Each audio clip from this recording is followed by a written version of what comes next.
How to replace your fuses on your rain director.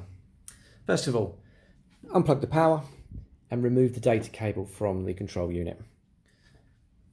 Open your main door, which will show your 3 solenoid valves. In the top right hand corner and bottom corner, you'll see a silver screw. Remove the screws.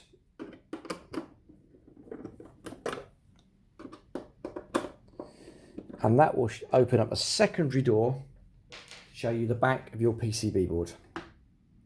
On the back of the rain director PCB board, you'll find 2 fuse housings. 2. All you need to do is pop it out.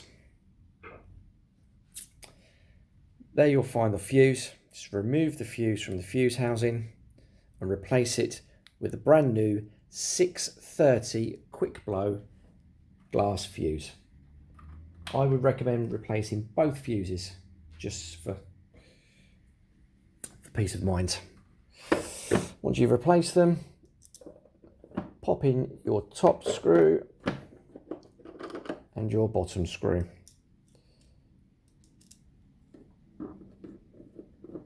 You can then close the door. You can pop in your data cable and power up your rain director. Your lights will come back on.